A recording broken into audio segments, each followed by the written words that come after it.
I have something to share with you. So be quiet. Listen. Once upon a time, in the heart of Seattle's Capitol Hill, an oddity stood for decades, puzzling locals and visitors alike. A soda vending machine. But this was no ordinary vending machine. It was a gateway to the unknown. Imagine this, a relic from the past, a 1970s Coca-Cola branded vending machine that defied time and logic. Manufactured by Dixie Narco, it wasn't just a piece of old tech. It was a portal to a world of rare and exotic flavors brought to you by the single magical mystery button.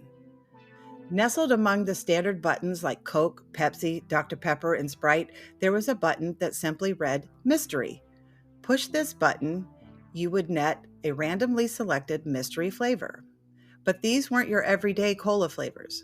No, these were sodas like Lemon Lime Slice, Pepsi AM, Diet Hubba Bubba, and Birthday Cake Dr. Pepper. There was even a jalapeno Fanta. This machine's mystery button had it all, including typical drink flavors that were packaged in rare vintage branding. Standing alone outside of Broadway Locksmith on East John Street in Seattle, this machine drew power from the store, yet the staff claimed to know nothing of its operator. Who was the phantom restocker of this curious contraption? The mystery deepened as rumors of hauntings and hidden keepers swirled. Its nostalgic design and eerie presence led many to believe it was touched by the supernatural. Was it truly haunted, or just a clever ploy by a soda-loving prankster? Intrigued? You should be. The story of this vending machine is just getting started, and trust us, you're going to want to hear more.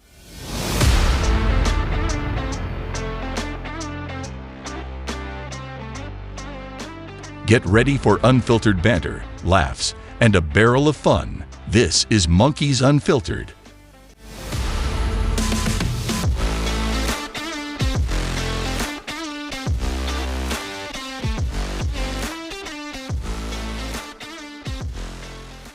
Welcome to this episode of Monkeys Unfiltered. If you are a regular listener, then today's topic may sound vaguely familiar to you. I mentioned this story on a previous episode where we talked about podcasts we enjoy. I was so taken with the cool concept of this soda machine that I went down that proverbial rabbit hole and crafted a whole show around it. So glad you're along for the ride. What's going on, monkeys? Today I had a lot of doctor's appointments. I was like, wait, what is that big sigh? Well, so I went to the pulmonologist first because I don't know if anyone can tell, but I don't breathe good. Oh, I'm acutely aware. Yeah. Anybody ever heard should know that. Okay. And you can leave that one in. So I went to the pulmonologist early this morning, needed some replacement equipment for my CPAP. So I was doing all that fun stuff. Started talking to him about suspected narcolepsy. Wow. Because I can fall asleep going 70 miles an hour down the road. So can my husband. Yep. So there was that. Then I left and went to the chiropractor. I spent an hour and a half in the chiropractor because he's so good that if there's anything, he tells you to get up and take a walk after you get adjusted. He said, if there's anything, you come back and tell me. And he'll stand there as long as it takes. So that was a good day. Wow, sounds like he's almost as good as my husband. Yeah. Anytime I hear the word narcoleptic, I always just think of Black Noir from The Boys. Oh God, I know it. He falls asleep. He falls asleep, and Homelander's like, "Is Black Noir asleep?" He goes, "Sorry, guys, I'm narcoleptic." I remember that. Are you watching this season? No, I've never actually gotten into it. I just see it on TikTok. I want to go back and start it over though. Yeah, we're not. We enjoyed the first couple of seasons. We're not as taken with this one, but I haven't seen it at all either. I know of it, and I've seen the screenshots. I know what all the people look like, but I just yeah, I don't know. It's crazy. It's crazy. I have a theory about this vending machine though. I was going to say, yeah, let's jump in. Wait, we're talking about vending machines? Yeah, how apropos for you. I figured you may have some. I was about to say a certain someone I know is probably the one that's stocking it. Well, so I actually, of all the information about this thing, what stood out to me the most is that nobody knows who stocks it. So Broadway Locksmith provides the electricity for the machine, Right. but nobody has any clue who actually services it, which seems just so odd to It me. does seem very odd. And there are a lot of theories around that. And specifically because if you do the research on this, kind of like I spent a whole day on one day because I have no life, it's not like the machine was just plugged in. Yeah. So if you guys look in Discord, there's an actual picture of the machine where it's set outside of the locksmith, and you see two people stalking it. And that's like the only image Yeah, the man and the woman, I saw that that was too. ever taken, right, that got caught. But you see, it doesn't actually like sit up. Like when you think about a vending machine, it's like right outside the door of a supermarket or whatever. This is like out on the sidewalk. You have to hit send. Okay. You have to actually hit the I did. send I did. button. But this sits right out like on the sidewalk. It's not like up against the building. So this is not just like a plug and play kind of machine. They talk about how intricately this machine drew power from the locksmith place. In fact, they talk about later on, when we get to the part where we talk about what happened to the machine, this becomes kind of a point of contention as to who the true stalker of this machine is. Is that Mr. Clean in the window? I don't know. I don't know, but we'll make sure we put these up on social media as well. It could be, who knows? So this is like a 1970s made Coca-Cola like branded unit. So Yeah. like it's not what you would see today. It's the old style, like, go to antique shop or whatever, you might find one. Yeah, and this is not like the glass bottles with the door. This is like had the really small window up top. This is what they were when I was a kid. Mm-hmm. You know what strikes me the most too is it's back in 2002 they were selling for 55 cents. 55 cents, right. I don't remember how much a soda was in 2002, but I don't think it was 55 cents. That's one of the things about this machine that I think gave it such notoriety is even in 2014, when that picture was taken, when those two people are stalking the machine, who they claim they don't know who these people are, right? Mm. The drink cost only increased to 75 cents. But the other thing that happened at that time was not only did the drink cost increase, but the number of mystery buttons increased. Yeah, I noticed that too. It went from like 2 to all 6. Yeah. It goes through a progression of how many mysteries. But I just was reading through. I kind of went down the whole of reading through like all some of the different sodas people have gotten out of that machine. I mean, who wants a jalapeno flavored Fanta? I don't know. So like, there's novelty to it for a lot of people. Like, for example, Coke and Pepsi and all the major brands or whatever keep coming out with new stuff right now. Frito-Lay is doing it too, where they're just coming out with random nonsense, Yeah. like like chicken and waffle chips, or Dude. raspberry Coke or whatever. Dude. So 2 things on those: the flaming hot Pepsi, disgusting. I Why bet. would you ever want that? Who wants a diet Hubba Bubba drink? And they made, don't ask me how they did this, but they made cheese flavored Cheetos. Cheese flavored cheese. Love Okay. It is salsa con queso. It's just cheese flavored Cheetos. Okay. That's really strange. Do you want to explain that one? No, they don't want you to ask any questions. Right. In fact, The big allure to this machine, and I think, how it really kind of gained its popularity is like, a weird or noteworthy thing in the Seattle area was the fact that all of a sudden people started all these rumors about how is it getting stocked? How is the money getting cleaned out? Who owned this machine? Because some nosy sleuths, like, amateur sleuths decided, oh, we'll find out who owns it. If Broadway Locksmith always said, it wasn't them. They had nothing to do with it. Well, it has this very intricate way that it is hooked up to the power, which makes that kind of sus. So these amateur sleuths in the area decided, oh, we're going to get to the bottom of this. We're going to go pull the permit for this machine. It'll tell us who owns it. So when they got to the city and went to pull the permit, there isn't one. So the mystery continues as to who owns this machine. Well, it's just ghosts. I mean, that's the simple answer. And so that's what got started. Like it was aliens, it was haunted, it was some secret under the cloak of night. I think, What? truly, I think it was just a really good marketing scheme. Well, yeah. So I'm inclined to agree with you, and I'll tell you why before we wind up this episode. But I just thought it was really just such a fascinating topic. Like I said, I lost a day on it. I really did.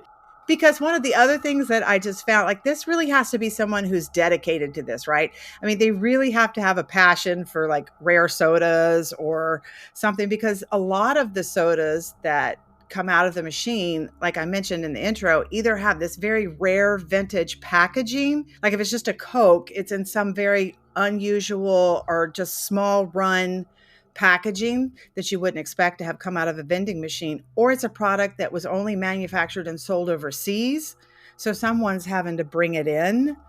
And so I wonder if it was someone that like worked for Coke, but like in the Right. like, okay, let's test this out, or like the think tank basically of like weird flavors Yeah, that they could try. could be. The odd bit is it wasn't just Coke stuff. It wasn't. It was always either Coke or Pepsi. However, what some may not realize is that in the industry, sometimes what happens is if there is a bottler as opposed to like a distributor, the bottler is capable of making all the beverages, right? So, say you've got Pepsi and Coke for sale in the same market, but Pepsi does not have a manufacturing company in that area, but Coke does. They'll produce everything and then ship it out to Pepsi, and then they'll distribute. So don't they call that like co-packaging, like where you utilize someone else's facility to package your product? Yeah. Mm-hmm. And I don't think that's uncommon in the food industry. But what I did find unique about this is it was always strictly all Coke products in the machine or all Pepsi products in the machine, even the mystery ones. So weird. So I had a hunch, right, when I was doing this. And so I hopped on eBay and I'm like, how much does a case of jalapeno flavored Fanta cost, right? And you could buy all kinds of vintage sodas on there and weird sodas. Stupidly expensive. So I'm certainly not selling them for 55 cents. So I kind of negated that, like, and it kind of kept leading me towards a pathway that I think eventually just becomes clear. What I also found interesting about this machine is, like we mentioned, the beverages were 55 cents in 2002. And then in 2014, when they went to 75 cents, 2 more of the 6 buttons went to mystery. So now you're half and half. And in 2018, they did increase the price to $1, but then all the buttons were mystery buttons. So there was like no strolling up and just getting a Coke for $1. It was a crapshoot, right? But early in June, there was an article I read that the machine just started eating coins and not dispensing the soda, but it was clearly still working because people were reporting that they could hear the compressor going and that it was cold. It was just eating their money, right? So lo and behold, later in June, they start to construct a bus stop there in front of the business. And so the machine goes away. Well, that's not cool. Everybody loses their mind. How do you even find out about that, right? So like if they're eating the coins and not dispensing soda, like who do you even tell, right? Because if you tell the locksmith people, but they claim not to run it, like, right. What? Or maybe you stick a note to it. I don't know, but I'm sure you probably told the locksmith people because you assume it's their machine. Well, yeah, the note you stick to it is went for a walk when you carry it away. Well, that's the note that gets left behind when the machine vanishes the end of June. And it was actually June 29th in 2018. There was just this little sign painted on the handrail that said went for a walk. And so I was just reading an article where all of these people, they interviewed all of these people. One of the little local papers there, like community papers there in Seattle, was interviewing all these people. And this woman was like, yeah, I always want to take a picture of it and send it to my grandkids. But when I walk by here, I never have my camera. And I think to myself, oh, I'll get it next time. And now it's gone. And I'm like, that gives me the vibes of, is your refrigerator ready? Yes, you better go catch it. Right. Right about that time, though, the owners of this machine, whoever they may be, took to Facebook because Everybody's on Facebook, right? Everything happens. Now the machine has a Facebook page, which is still active today. But in June, they left a message say, "Going for a walk. I need to find myself. I might even take a shower." And it did. Right. And I'll put the photo up on in our Facebook page that shows what the machine looked like when they hauled it away. It was in pretty rough shape and had been pretty well abused, but a lot of graffiti. Yeah, it was like graffitied. Yeah. Yeah. It was bad. Caesar top dogs. But this is also where it does say that. This is also, though, where you start to get more momentum behind your suspicions, Hayden. They interviewed the people at the locksmith place about the machine being gone, and they're like, "We have no idea what happened, but I mean, it was intentionally and purposefully removed because of how it is connected to our power system. It's not like they could just unplug it and roll away. Like nobody stole it, right?" Right. So, and if by now you don't know where we're going with who is suspected to own this machine. What I also found super interesting and very clever about this machine is when it disappeared, it started showing up all over Seattle. Well, not physically. Not though. physically. It was edited images, like back when Photoshop was like emerging. Yes. Like they would Photoshop it into different locales, like even at the Space Needle. Yes. It's been to the Space Needle. It's been to the fish market. It's been all kinds of places.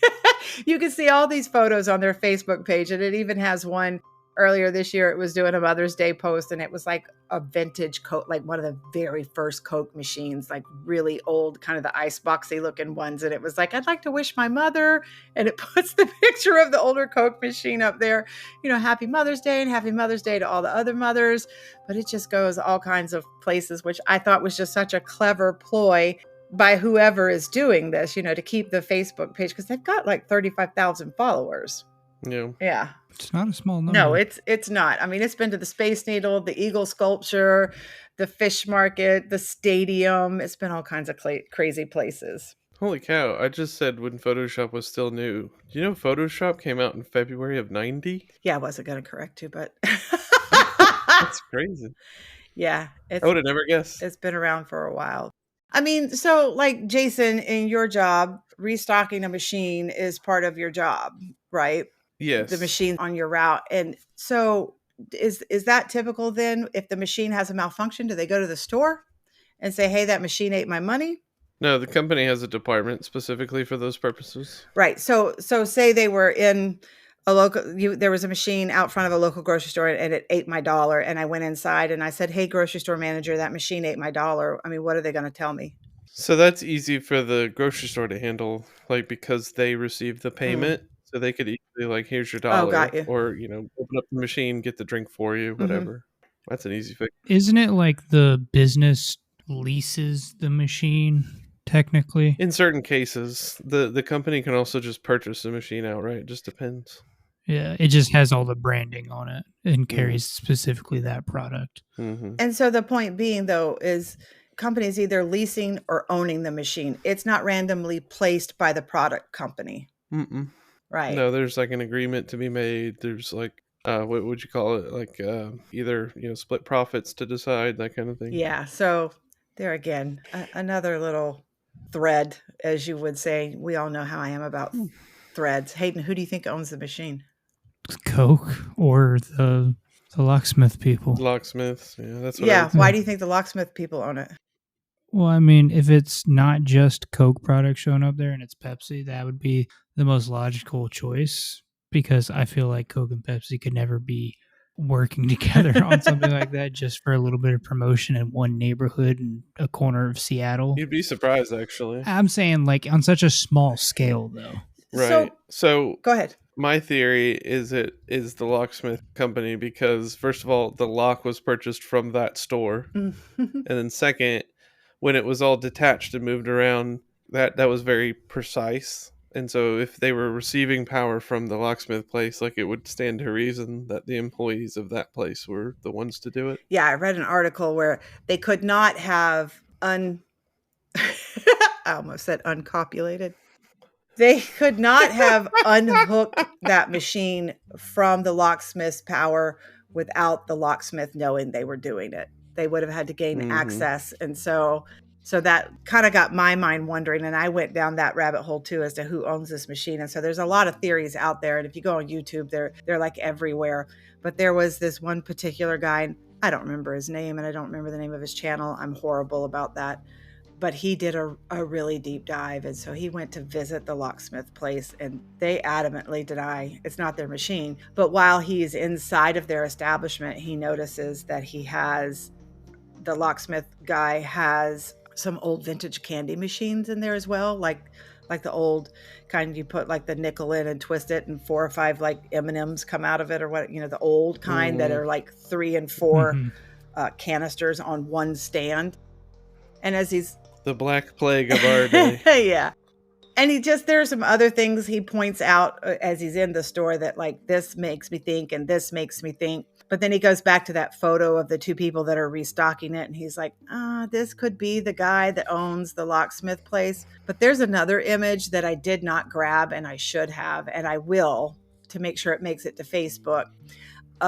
It's on their Facebook page, in fact, where the machine says he's just like, he's lonely, he's bored, and so he goes out and finds this garage party, because you're in Seattle, right? So it's like grunge garage. He falls into this garage party, and he hooks up with these 2 chicks. And so there's 2 women standing next to the machine, and they're having just got interesting. Right, they're having a good time at this party or whatever, and it's just this, he's in this picture with these girls. Well, lo and behold, several months later, the locksmith place on their Facebook page puts out a company dinner photo where everyone is out at this restaurant together.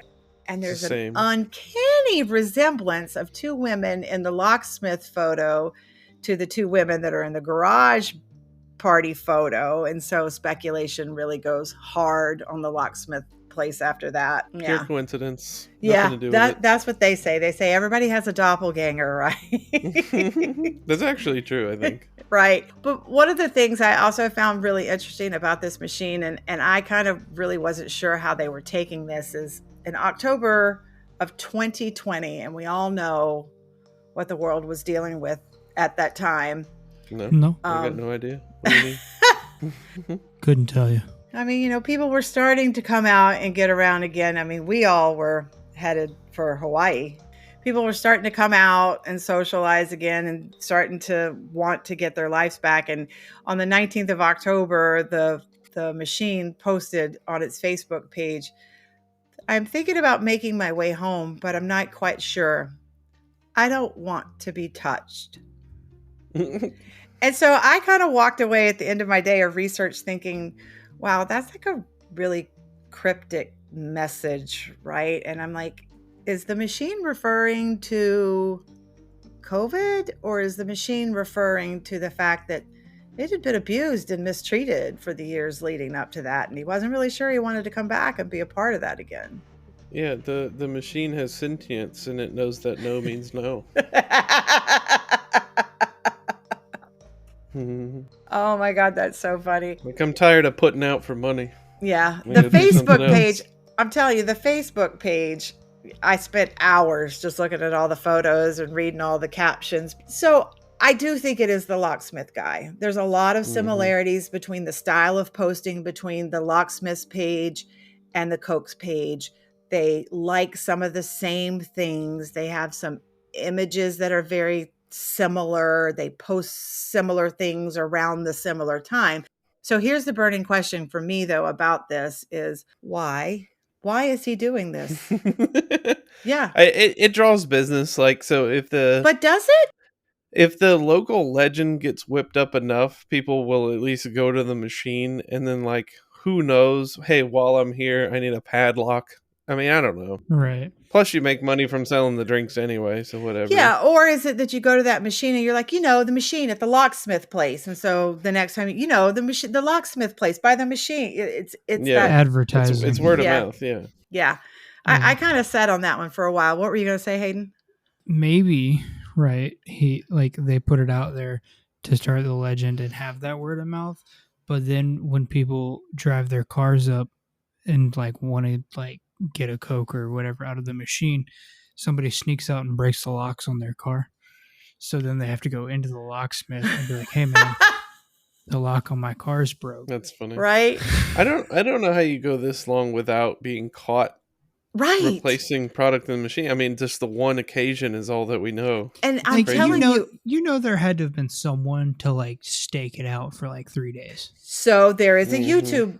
YouTube video about that. There's a hotel, kind of catty corner, where they say the room that has the direct line of view to that machine is their most popular. People will call and request to rent that room for a weekend because they want to sit in the window to watch and try to catch somebody. And I thought that too. Like, for all the years that this machine has been there, to only once have had a photograph Mhm. be snapped, you're pretty good. You're Yeah. pretty good. But then I also started wondering, like, did they take the machine away because it was broken, damaged, beat up, or because they ran out of weird soda?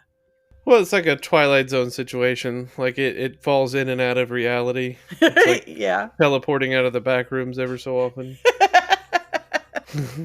Yeah, the machine. think- Go ahead. I think that they probably did run out of the weird sodas, but That's what I also think. like that machine was beat to hell. It was pretty beat up, but there. It was amazing that it even worked still. Yeah, well, there is a photo on their Facebook page where it has undergone a bit of a refurbishment, and it's pretty cleaned up. But I don't know, when they talk about not bringing it back, I'm with you, Hayden. I think maybe they're just out of weird soda. Not everybody knows this, but like everything has an expiration date. Right. So some of the stuff they're putting in there I was very concerned about. Right. Depends on how long it's been around. Could be. But I'm gonna tell you, this machine became so popular, and you can Google it. Tons of people have done podcasts about it. There's tons of YouTube video and stuff about it. It is listed in the Seattle's Guide to Strange and Weird Things You Must See While in Seattle. So, I mean, that's a pretty big deal, right? Like, hey, you're coming to Seattle, you have to come see this weird enigma we have.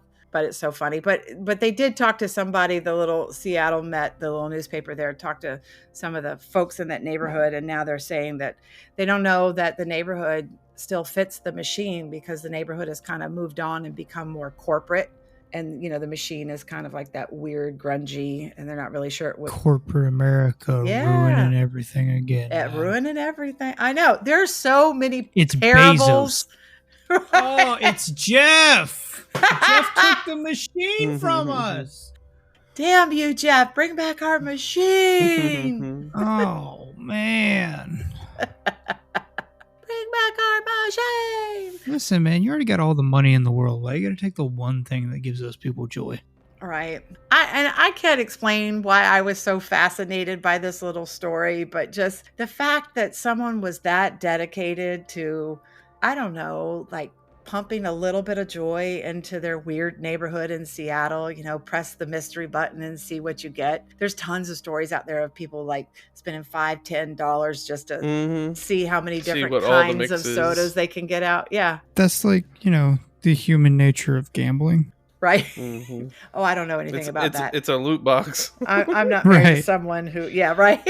I mean, like it's just hardwired into the human brain, I think, to like, ooh, a chance. Right. Oh, what's next? Oh, if I walk away now, the next one could be. Right. But I also think about when they talk about like the rare packaging and stuff and like the really rare sodas. If you got, so say you got a diet Hubba Bubba soda. I don't even know who made that, Coke or Pepsi. Say you got one of those and it was in like a limited edition can. Like, would you know that? Would you even know that it was worth something? Because I had no idea how much vintage soda sold for until I went on eBay. That was ridiculous. There's a whole underground market for that stuff. I had no idea.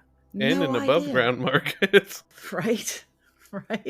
People will collect the weirdest things like that and make them valuable. Yeah. Except for Beanie Babies. Oh, for a while they were incredibly.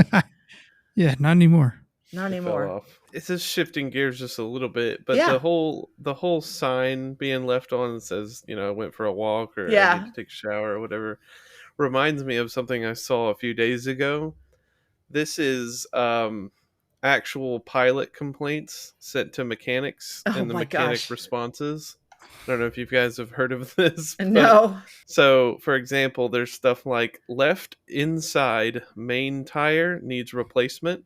And so the response was almost replaced left inside main tire. Alrighty then. Yeah. So then there was dead bugs on windshield, and then the response was live bugs on back order. That's funny. Yeah, I got a few of these, by the way. So Go ahead. suspected crack in windshield. The response is suspect that you're right.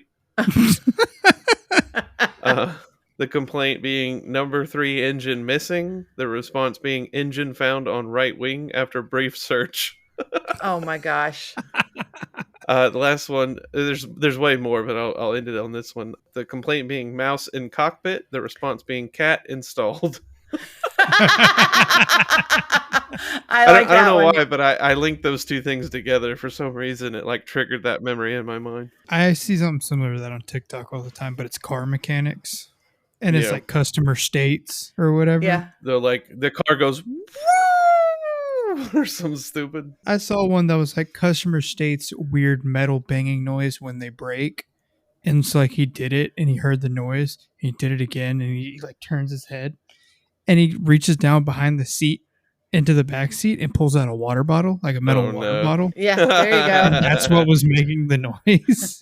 So I saw a photo recently from like a mechanic shop, and it just like was all different kinds of like automatopoeias spelled out, and it was different price points for those automatopoeias. Oh gosh.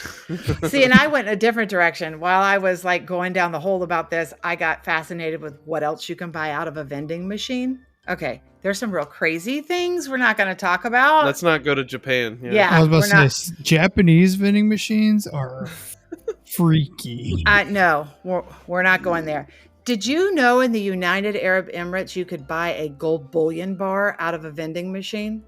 Wow. Oh, what? A bar is of that? gold. You can buy a gold bar out of a vending machine. She said a gold billion bar at first. I was like, what is Bullion. that? Bullion. Bullion. Yeah, it's different. I was like, what? Like, Speaking of Japan, and this website where I found these weird vending machines even says Japan has the highest number per capita rate of vending machines in the world. From pornography to sushi, you can get almost anything from a vending machine in Japan. This one machine that they highlight in particular allows you to purchase cute cans of bread. yep, I've Like, seen what? those. Why? Used underwear. I know. I was trying not to go Sorry. there. Have you ever seen the Japanese vending machines? Made me think of this. The Japanese soda bottles that come out of vending machines with a little ball. Yeah, No. I know what you're talking about. So there's like a little space in the neck of the bottle where there's a glass ball, Why? and it can't come out and it can't go down. So when you crack it, the ball sits at the bottom of that little space and Yeah. kind of seals it so your soda doesn't go flat. Mm-hmm. And then Oh, when how you tip smart it is back that? to take a drink, It it floats. floats in the fluid so you can get your it actually gets out. Huh. How cool is that? Mm-hmm. Oh, talk about bougie. Only in the United States, for $500, can you buy an ounce of caviar out of a vending machine. What? Where? Why? What is it? How? Los When? Angeles. You can also get course escargot, it is. truffles, and mother of pearl. Of course it's LA. Why Yeah. wouldn't it be? Yeah. California is literally insane. I'm like, no. In China, you can also buy live crabs out of a vending machine. That tracks. It's next to the panty machine. I'm Big oof. sorry. Can you buy bathwater out of one of them? I don't think so. I don't think so. Nice. Yeah, it was just funny. I got all hung up on what else can you buy out of a Yeah, vending like, machine? let's just go down a vending machine rabbit hole in general. Right. Well, I think about you guys and y'all deal with vending machines in your line of work, and I got interested. What can I say? Yeah. So, Jason, how many vending machines do you attend to during the day? I only have 3 actually. Oh, They're how- all at the same store. how often do you have to service them? Whenever I feel like it. Oh, Technically speaking, they're meant to be done at least twice a week on very specific days. However, your market matters, the time of year matters. I mean, there's a whole bunch of factors that go into it.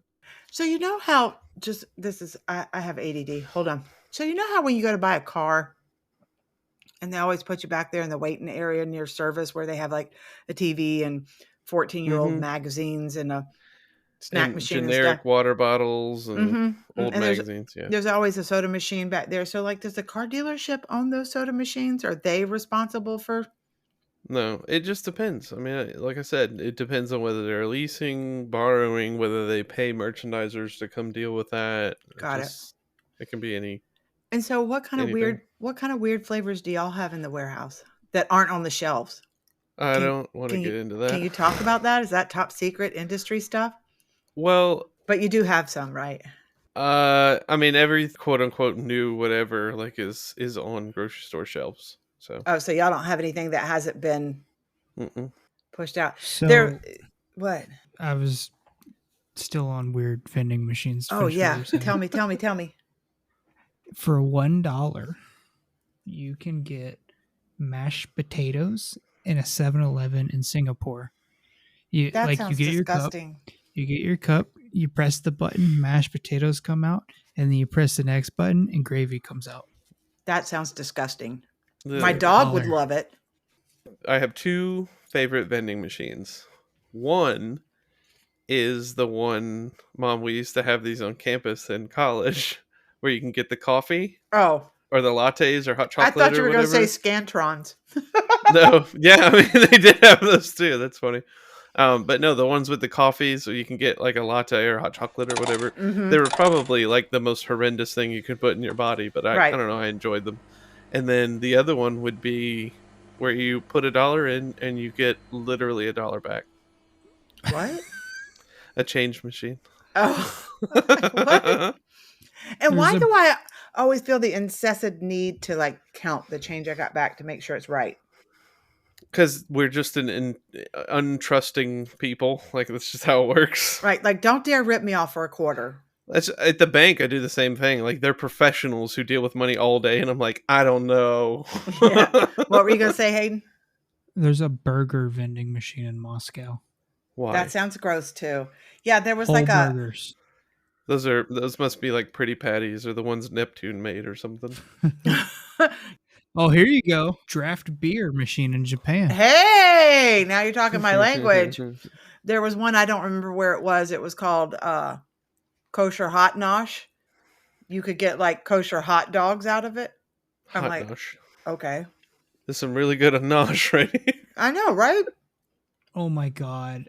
What? This is in Las Vegas. It's called the Lobster Zone, and it's a claw game for live lobsters. Okay, that's actually kind of fun. So what do you like then eat them afterward or what? I don't Yeah, want I to catch a live guess. lobster. Because I've walked into several restaurants where they have the aquarium thing and you can pick out your And you it's point the him same out. thing. I You feel just like have an a little bit of fun with asshole. it. It says you catch them, we cook them. Yeah, On the front just of the have a little machine. bit of fun with it. Instead of just pointing at them, you get to catch your own. Now, here's the thing: if you're going for the big fat boy and you get like the little pissy one next to it, it's like, Yeah, but I can't walk up to a tank and look him in the eye and go, that one. I want you to take that one back there and boil him alive. yeah, because that's how No. they do it. I know. They cook them cook them alive. Yeah, no. I don't like it. Not doing it. But I do like a good lobster roll. Yeah, I mean, I don't want to take it away from anybody. It's not my bag. Yeah. I don't approve. It hurts my feelings. As Padme Amidala would say. Hurts my feelings. What's up, Hayden? You know what never hurts my feelings? Monkey mischief. A good old dad joke. I don't know. Sometimes they hurt my feelings. Sometimes. I just want you to know I've been saying some of them at work to one of my coworkers because he finds them hysterical. They Good, are very good. funny. I'll just walk up to him like while he's in the cooler and be like, "Hey, man," and then like whatever I have up queued up next. Yeah, Alternative is he should just listen to the episodes and he'll get them anyway. exactly. I will tell you, I booked a guest today because they submitted a joke. And so I booked that guest because they want to come on and do their own joke. So, Ooh. yeah. Yay. We don't even know who that is. No. It's a mystery guest, but they came with the joke. So there you go. Alrighty.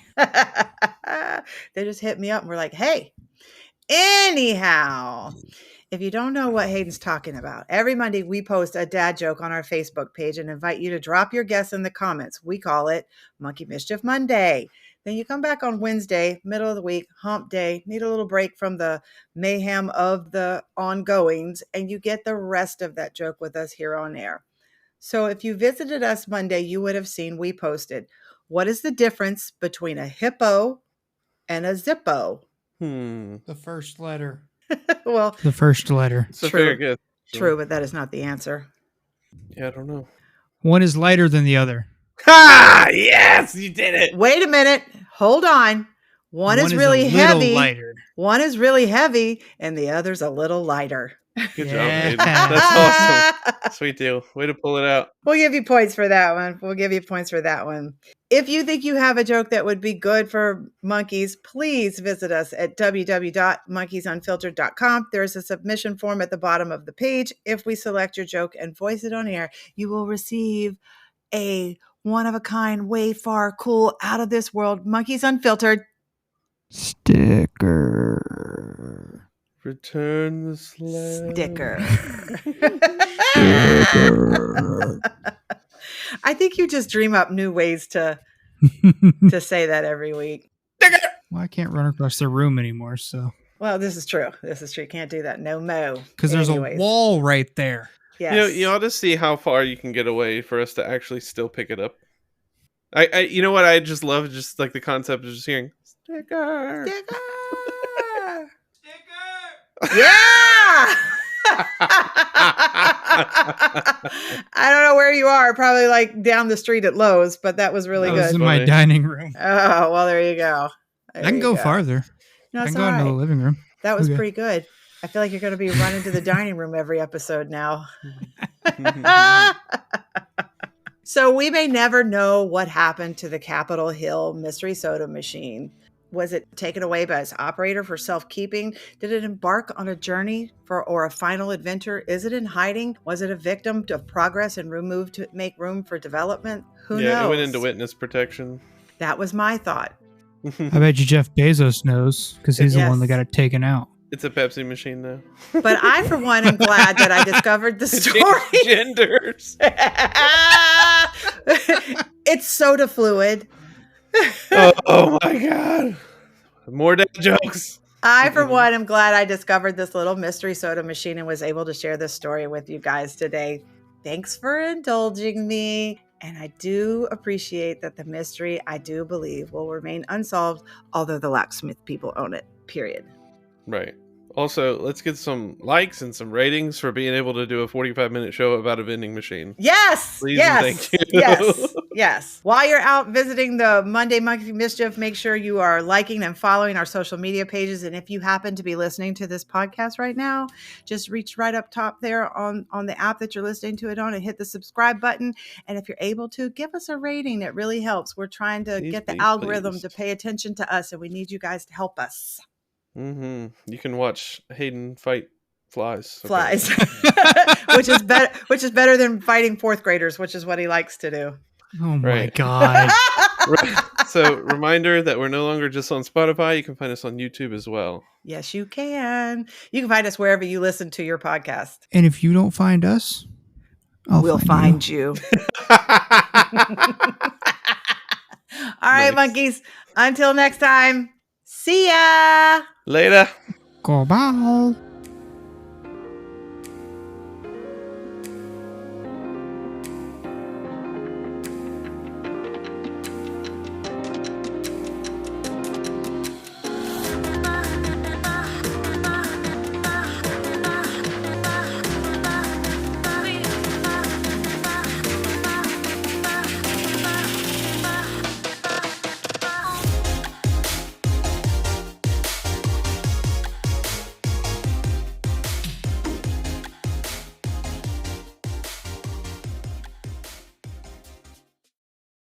One time at the end, I'm just going to do a montage of One night at band camp.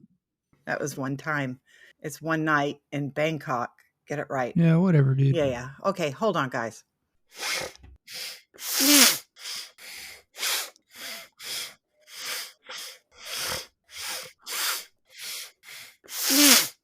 Lay down, Smalls.